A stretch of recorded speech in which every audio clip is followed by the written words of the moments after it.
আরজিকর ঘটনাকে নিয়ে সারা রাজ্য রাজনীতি প্রায় উত্তাল। আজকে প্রায় 1 বছর অতিক্রান্ত। আমি আগের বছর সভায় বলেছিলাম, এই জায়গা থেকে, এই মঞ্চ থেকে দাঁড়িয়ে, একই সময় একই দিনে ঠিক 1 বছর আগে, যে যারা দোষীর শাস্তিতে রাত দখলের ডাক দিয়েছেন সেই মহিলাদের, নারীদের লড়াইকে আমরা সম্মান জানাই। কিন্তু আজকে 1 বছরের বেশি হয়ে গেল, যেটা মমতা বন্দ্যোপাধ্যায় নেতৃত্বাধীন কলকাতা পুলিশ 24 ঘন্টার মধ্যে করেছে, সেটা নরেন্দ্র মোদীর অধীনে থাকা সিবিআই 1 বছর পার হয়ে গেছে, কিছু করতে পারেনি, এটা প্রমাণিত।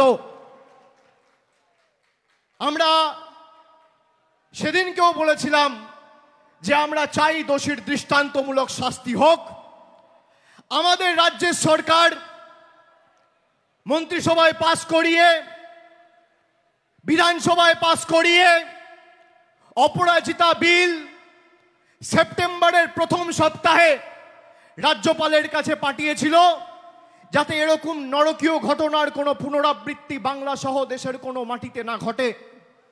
আজকে 1 বছর হয়ে গেছে, সেই অপরাজিতা বিল বিজেপি বা আমাদের রাজ্যের রাজ্যপাল এবং রাজ্যপাল রাষ্ট্রপতির কাছে পাঠানোর পরেও সেই বিলে তার অনুমোদন এখনো পাওয়া যায়নি।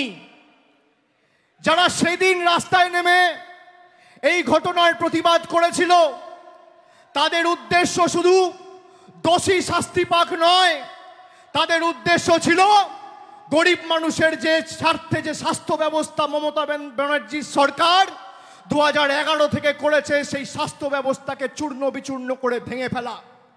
না হলে আজকে সেই সিপিএম আর কংগ্রেস আর বিজেপির বন্ধুদের আওয়াজ অপরাজিতা বিল নিয়ে উঠছে না কেন?